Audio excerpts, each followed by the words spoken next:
మహారాష్ట్రలో భారీ అగ్ని ప్రమాదం చోటు చేసుకుంది. డోంబివిలీలోని అంబర్ కెమికల్ కంపెనీలో మంటలు అంటుకున్నాయి. ఫేజ్ 2 లోని బాయిలర్ పేలడంతో మంటలు ఎగిసిపడ్డాయి. ప్రమాదంలో 7 చనిపోయారు. 48 మందికి గాయాలయ్యాయి. వీరు ప్రస్తుతం హాస్పిటల్లో చికిత్స పొందుతున్నారు. పేలుడు శబ్దం 5 నుంచి 6 కిలోమీటర్ల వరకు వినిపించింది. పేలుడు ధాటికి సమీపంలో ఉన్న భవనాలు దెబ్బతిన్నాయి. మంటలు ఎగిసిపడడంతో నల్లటి పొగ దట్టంగా అలుముకుంది. అతి కష్టం మీద మంటలను అదుపులోకి తెచ్చారు ఫైర్ సిబ్బంది. ఫ్యాక్టరీలోని కార్మికులను వెంటనే బయటకు పంపేశారు. మంటలు సమీపంలోని ఫ్యాక్టరీలకు వ్యాపించాయి. దీంతో పారిశ్రామిక వాడ మొత్తాన్ని ఖాళీ చేయించారు అధికారులు. మొత్తం మీద మంటలను అదుపులోకి తీసుకొచ్చారు అగ్నిమాపక సిబ్బంది.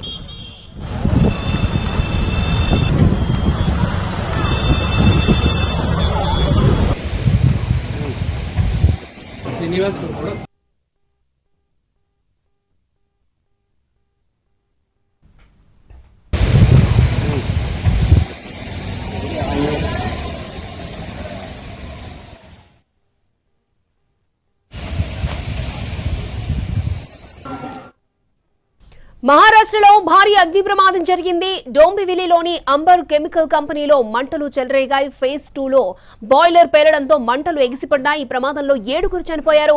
48 మందికి గాయాలయ్యాయి. వీరు ప్రస్తుతం హాస్పిటల్లో చికిత్స పొందుతున్నారు. పేలుడు శబ్దం 5 నుంచి 6 కిలోమీటర్ల వరకు వినిపించింది. పేలుడు ధాటికి సమీపంలో ఉన్న భవనాలు దెబ్బతిన్నాయి. మంటలు ఎగిసిపడడంతో నల్లటి పొగ దట్టంగా అలుముకుంది. అతి కష్టం మీద మంటలను అదుపులోకి తెచ్చారు ఫైర్ సిబ్బంది. ఫ్యాక్టరీలోని కార్మికులను వెంటనే బయటకు పంపించేశారు. మంటలు సమీపంలోని ఫ్యాక్టరీలకు కూడా వ్యాపించాయి. దీంతో పారిశ్రామిక వాడ మొత్తాన్ని ఖాళీ చేయించారు అధికారులు. మొత్తం మీద మంటలను అదుపులోకి తీసుకొచ్చారు అగ్నిమాపక సిబ్బంది.